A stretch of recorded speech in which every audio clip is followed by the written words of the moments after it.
Finally বিয়ে করলে চিকন ছেলেকেই করব, কারণ চিকনগুলা অনেক কিউট আর অনেক থাকে, এখানে বলা যাইব না, কমেন্টে দেখো।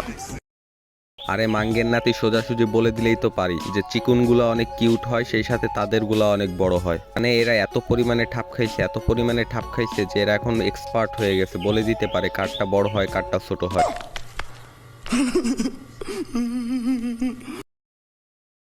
Hello everyone, welcome back to another episode of my Bong roasting. So guys, বরাবরের মতো তোমাদের জন্য নতুন আরেকটি ভিডিও নিয়ে হাজির হয়ে গেলাম। বিগত কিছুদিন ধরে এই মাগিগুলো টিকটকে এসে নোংরামি আর অশ্লীলতা প্রমোট করছে। তো চলো বেশি কথা না বাড়িয়ে ভিডিও শুরু করা যাক আর রোস্ট করে এদের পায়জামা খুলে দেওয়া যাক।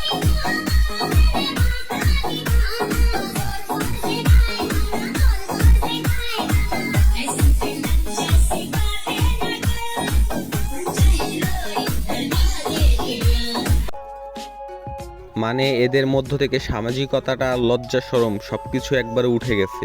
আসলে গাইস, এদের জন্মটাও কন্ডম দুর্ঘটনায় হয়েছে। এদের বাপ মা এরকম এদেরকে অবৈধভাবে মেলামেশা করতে যে একটা দুর্ঘটনার ফলে এদের জন্ম হয়েছে, এই জন্যই আজ এদের এই অবস্থা।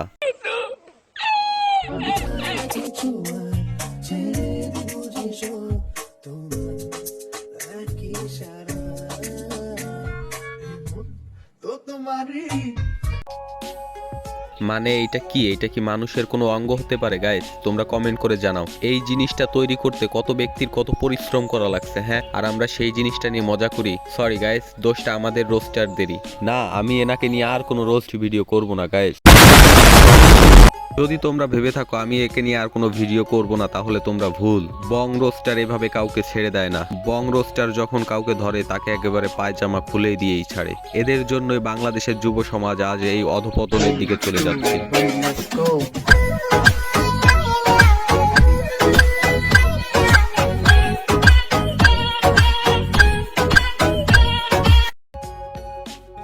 মূলত দেহ ব্যবসা করে বেড়ায়, টাকার বিনিময়ে হোটেলে গিয়ে কাজ করে। এরা মার্কেটিং করার জন্য টিকটকে এসে সব নোংরামি ভিডিও করে। সো তোমাদেরকেই বলছি, তোমরা কেন এসব পাবলিক প্লেসে এসে সব নোংরামি করে বেড়াবা? এদেরকে পুলিশ দিয়ে বাসা থেকে ধরে এনে এদের পাছায় চটাত চটাত করে বেতের আঘাত করতে হবে, যাতে এরকম নোংরামি করার সাহস দ্বিতীয়বার না করে।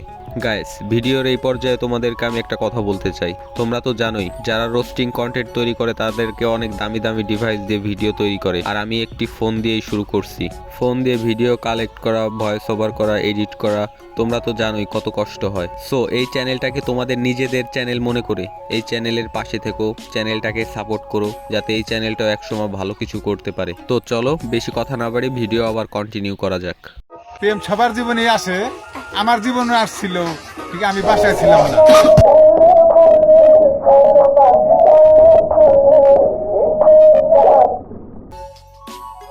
মানে তুমি বাসায় থাকবা কেন? তুমি তো ছিলে হোটেলে। তোমার তো হোটেলে তখন সার্ভিস চলছিল, এই জন্য তোমার জীবনে কখনো প্রেম আসেনি। আর তোমার প্রেম দিয়ে তুমি কি করবে? তোমার তো এমনি হোটেলে ঘাপাঘাপ চলেই। প্রেম ভালোবাসা তো তোমার জন্য না। আমি তোকে কি লাগি জানাস? বিষ লাগি, বিষ বিষ বিষ। খাও খাও, আমাকে খা আর মইরা যা। খাইতে পারস না? আমারে খাইয়া মইরা যা। তুমি আমার চ্যাডের বাল লাগো মাঙ্গের নাতি। আর কি বলো, তোমাকে খাবো? এতটা জঘন্য রুচি আমাদের না। আমরা 12 জায়গায় মুখ দেওয়া জিনিস খাই না আপু। তোমাদের জন্য তো বয়স্ক কাকুরা আছেই। এদের মতো মাগিদের কারণে আজ যুব সমাজ ধ্বংসের দিকে চলে যাচ্ছে। এদের মতো খানকিদের সাইজ করার জন্যই তো বাংলাদেশের রোস্টাররা এখনো আছে, বং রোস্টার এখনো আছে। ক্রাশ তো আমিও খাইছি। কি তাকায় আছো কেন? তোমার উপরেই। ওমা তাই? ক্র্যাশ খেয়ে গেছো তুমি? তা পার নাইট কত করে নিচ্ছ? সেটা বলে দিলেও তো আরো ভালো হতো, তাহলে তোমার কাস্টমার আরো বাড়তো। मैं मोदी साहब से गुजारिश करता हूँ। সো গাইস, আজকের ভিডিওটি এখানেই শেষ করতে যাচ্ছি। যদি তোমাদের ভিডিওটি ভালো লেগে থাকে তাহলে like, comment, share and subscribe করে দাও আর চ্যানেলটির পাশে থাকো।